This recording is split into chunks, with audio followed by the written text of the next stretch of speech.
জয় হিন্দ। Welcome to textbook super coaching Bangla. Textbook super coaching Bangla চ্যানেলে তোমাদের আরো একবার স্বাগত জানাই। তো তোমরা আজকে এই ভিডিওটা দেখতে পাচ্ছ বিভিন্ন জায়গায়। এই ভিডিওটা করার কারণ একটাই, সমাজে যে গন্দিগি আছে সেই গন্দিগিটাকে বের করতে হবে। যদি এই গন্দিগি বের করতে পারে সেটা ইয়াং জেনারেশন, তোমাদের মতো ছাত্রছাত্রীরা, ঠিক আছে। যে ঘুষ দিচ্ছে সেও সমান অপরাধী, যে ঘুষ নিচ্ছে সেও সমান অপরাধী। যদি কেউ ঘুষ না দেয় তাহলে কোনো অফিসার বা কোনো দালাল তার কাছে ঘুষ নিতে পারবে না। অফিসারের কথাটা কেন ইউজ করলাম, কিছু তোমরা দেখেছো চোর অফিসারও রয়েছে, তোমরা দেখেছো। যদি না বিশ্বাস হয় বিভিন্ন ফেসবুকের যে পেজগুলো আছে সেগুলোতে দেখতে পারবে, ঠিক আছে, যে আজকে এই অফিসার টাকা নিতে গিয়ে ধরা পড়লো, সোশ্যাল মিডিয়া খুললেই দেখা যায়। তো এর জন্য কি অফিসার দায়ী? অবশ্যই অফিসার দায়ী না, তাকে প্রলোভন দেখানো হয় যে আমার এই কাজটা করে দিন, আমরা আপনাকে এত পে করব, তাই না। বিভিন্ন রকম জমি টমি দেখতে পারবে, আরো ডিপার্টমেন্ট, বিভিন্ন ডিপার্টমেন্ট দেখা যায়। তো এইরকম যে সমস্ত লোক আছে তারাও অপরাধী, যারা টাকা নেয় তারাও অপরাধী। লোভ দেখায় বলেই নাই, তাই না, মানুষের লোভটা তো সব থেকে বেশি। ওকে, তো তোমাদের উদ্দেশ্যে বলবো, যারা এই যে তোমরা দেখতে পাচ্ছ ভিডিওতে থাম্বনেলে দেখে নিয়েছো 600+ ছাত্রছাত্রীর যারা ক্যান্ডিডেট বলতে পারো, ছাত্রছাত্রী তো না, এরা কি বলবে দেখে ক্যান্ডিডেট, তাই না। দালালের কাছে ডকুমেন্টস দিয়েছিল যে কোনো একটা চাকরি পাওয়ার জন্য, ধরো পুলিশের চাকরির জন্য ডকুমেন্টস দিয়ে দিল, আর তারা ধরা পড়লো কোথায়? রেলওয়ে স্টেশনে। ডকুমেন্টস নিয়ে যাওয়ার পর, ডকুমেন্টস নিয়ে যাওয়ার পথে দুই দালাল সহকারে ডকুমেন্টস ধরা পড়লো। তাহলে এদের কি হওয়া উচিত? এদের ফর্ম তো বাতিল হওয়া উচিত, এক নম্বর। এবং এদের প্রত্যেকটা ওয়েস্ট বেঙ্গলের যে রিক্রুটমেন্ট বোর্ড আছে বা সেল আছে, সেখান থেকে এদের নামগুলো পাঠিয়ে কোনো রিক্রুটমেন্টে যদি এদের আবেদন করে প্রথমেই রিজেকশন করে দেওয়া উচিত। এটা আমার মতামত বলতে পারো, ঠিক আছে।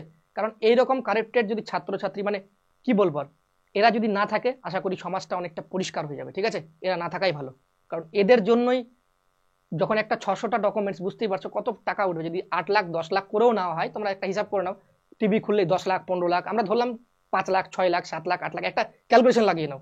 600 যদি থাকে তাহলে কত হচ্ছে ভাবতে পারছো? এত টাকা দিয়ে কত কি সম্ভব তোমরা ভালো করে জানো, টাকা দিয়ে সবকিছু সম্ভব। এখানে তাহলে একটা উদাহরণ দিয়ে দিই, আমাদের মতো মধ্যবিত্ত ঘরের ছেলে মেয়েদের যদি বড় ধরনের কোনো রোগ হয়, আমি চাই না ভগবানের কাছে কারো, আমার শত্রুরও যেন রোগ না হয়, যদি রোগ হয় আমাদের দৌড় আছে সরকারি হসপিটাল, তারপরে যেতে পারি ছোটখাটো যে নার্সিং হোম সেখানে যেতে পারি, এইটুকুই আমাদের দৌড়। এর থেকে বড় কিছু আমরা করতে পারবো না। আর যাদের টাকা আছে, টাকার একটা পাওয়ার দেখায়, পাওয়ার অফ মানি, ঠিক আছে, যাদের টাকা আছে তারা এখানে যদি না হয় চলে যাবে ইউএসএ, লন্ডন, যেখানে ভালো ভালো ডাক্তার আছে সব জায়গায় দেখাবে, তাদের বাঁচার যে পসিবিলিটিটা সেটা 99% হয়ে যায়। আর আমাদের মতো মধ্যবিত্ত বা গরিব ঘরের ছাত্রছাত্রীদের কি হয়, সেখানে 10% হয়ে যায় বাঁচার, 90% মরে যাওয়ারটার দিকেই থাকে। তো বেসিক্যালি এটাই, যদি এরকম যে ঘুষ দেওয়া দেওয়া যদি বন্ধ করতে পারো, তোমরাই বন্ধ করতে পারবে। আর এটা ভিডিও একটু শেয়ার করে দিও, এটাতে না বলবো চ্যানেলটা সাবস্ক্রাইব করতে, না বলবো ই করতে, শুধু তোমাদের কাছে জাস্ট রিকোয়েস্ট করবো, তোমরা কমেন্ট সেকশনে তোমরা সহমত কিনা একটু জানিয়ে দিও। এইটা যদি সহমত হয়ে যাও, ঠিক আছে, আশা রাখছি, তাহলে আশা করি নেক্সট জেনারেশনে ঘুষ দেওয়ার যে এটা কমে যাবে। যদি কেউ কোনো জায়গায় ডকুমেন্টস দিয়ে থাকো ভাই, আমি তোমাদের বলছি ডকুমেন্টসগুলো এখনই কালেক্ট করে নাও, দরকার নেই। সততার মাধ্যমে পরীক্ষা দিয়ে পাশ করার চেষ্টা করো, যদি পাশ করো তাহলে করতে পারো, আর না করলে ফেল করো, সেটা সততার সাথে বাঁচো। মাথায় রাখবে, এই ভিডিওটা দেখছো না, এই চ্যানেলে, আমাদের চ্যানেলে আমরা প্রতিনিয়ত যারা গরিব ঘরের ছাত্রছাত্রী, এমনই গরিব যে তারা হয়তো আমাদের 300 টাকা পড়ায় না, সেই 300 টাকার ব্যাচটাও নিতে পারে না, কিন্তু এদিকে মোবাইলে 400 টাকা রিচার্জ করতে পারে, এদিকে গার্লফ্রেন্ডের পিছনে এত টাকা খরচা করতে পারে। এটা আমি তোমাদের তানা শোনাচ্ছি না, তোমরা পড়াশোনার পিছনে 300 থেকে 400 টাকা খরচা করবে, সেটাও তোমরা কিন্তু অনেক বদনাম করে করো, ঠিক আছে। তো মাথায় রাখবে, কোনো কিছু শিখতে গেলে তোমাদের যে গুরু আছে তাকে দক্ষিণ অবশ্যই দিতে হয়, পূজা করো বা যেখানেই যাও না কেন দক্ষিণ অবশ্যই দিতে হয়, ঠিক আছে। ভগবানের যে প্রণামী বাক্স থাকে সেখানেও, মসজিদে গেলে সেখানেও দিতে হয়। তো মাথায় রাখবে এটা দিয়ে করবে, ঠিক আছে, এটা একদম জেনুইন। যদি দিয়ে করো মন থেকে খুলে, দেখতে পাবে তুমি একদম সব কাজে সফল হবে। ওকে, তো পড়াশোনাটাতে জোরদার করো, আশা করছি তোমাদের এগুলো দরকার পড়বে না। আর এগুলো যারা ডকুমেন্টস দিয়ে রাখছো, ডকুমেন্টস এখনই নিয়ে নাও। যদি ইনকেস কোনোদিন ধরা পড়লে, কোনো কোচিং সেন্টারেও যদি দিয়ে থাকো না, অনেক কোচিং সেন্টার আছে যেগুলো দোগলাবাজ, আমি ভিডিও বানালে আমাকে নিয়ে আবার ভিডিও বানানো হয় যে আমাকে কোর্টে দেখা হবে, সেটা দেখাবে। তো দেখো, কোর্ট দেখে কোর্ট কোর্ট দেখে আমি ভয় পাই না, ঠিক আছে, আমি তোমাদের বলে যাচ্ছি, কোর্ট দেখে আমি ভয় পাই না। আমি সততার সাথে কথা বলেছি, যদি মনে হয় যে আপনি আপনাকে আমাকে কোর্টে নিয়ে যাবেন, তাহলে অবশ্যই ডকুমেন্টস আর টাকা সেগুলো নেওয়ার তো কথা তো দেখতেই পাচ্ছ, বিভিন্ন জায়গায় শুনছো যে আমার ভিডিওটা বানানোর পর অনেক ক্ষেত্রে ডকুমেন্টস নেওয়া বন্ধ হয়ে গেছে, ডকুমেন্টস দিতে হবে না কোচিং সেন্টারে, এক নম্বর। দ্বিতীয় নম্বর, চাকরি পাওয়ার পরও টাকা দিতে হবে না। তো এই দুটো কাজ করেছে, আমি তাদের জন্য অবশ্যই ভালো বলবো, বলবো ভালো। ওকে, তাদের সাথে আমার কোনো শত্রুতাও নেই বা কোনো কিছু নেই। যারা এগুলো দুর্নীতির সাথে যুক্ত আছে সেই সমস্ত কোচিং সেন্টারকে বলেছিলাম, কোনো কোচিং সেন্টারের নামও বলিনি বা কোনো কোচিং সেন্টারের টিচারের নামও বলিনি, মাথায় রাখবে। যদি নিজে থেকে গায়ে লাগিয়ে যদি তুমি ভিডিও করে বলো, তাহলে সেক্ষেত্রে এইটুকু সবাই বোঝে যে আমি যারা দুর্নীতির সাথে যুক্ত তাদের উদ্দেশ্যে বলেছি।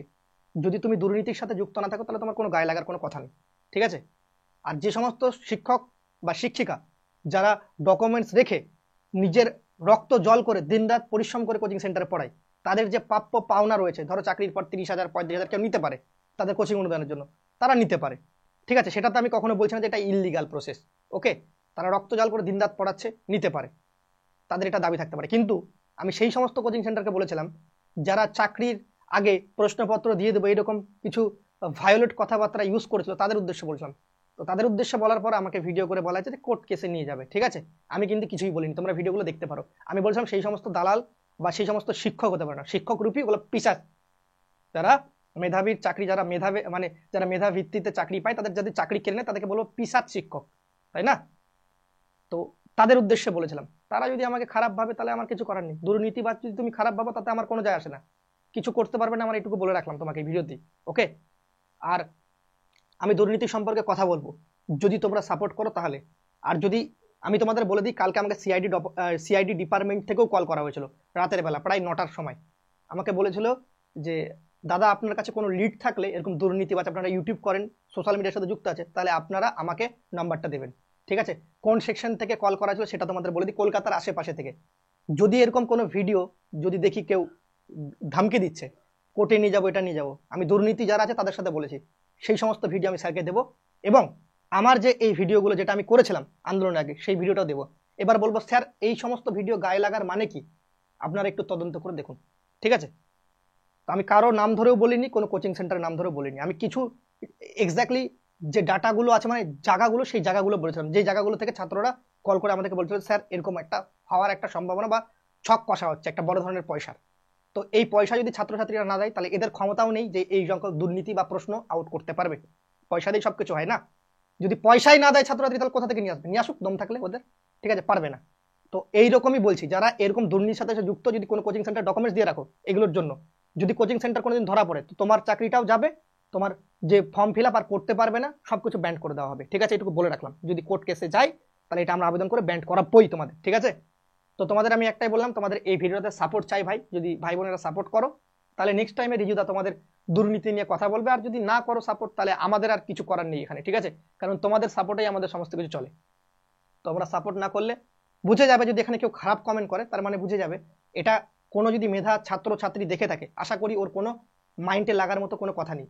যদি কোনো দুর্নীতি বা ছাত্রছাত্রী দেখে যারা ডকুমেন্টস দিয়ে রেখেছে, তারা তো কমেন্টের ভিডিওর নিচে কমেন্ট সেকশনে বুঝতেই পারছো, তাহলে তোমরা সেখানে তাদের যে বিচার কমেন্ট সেকশনে ইনস্ট্যান্ট করে দিও, ওকে।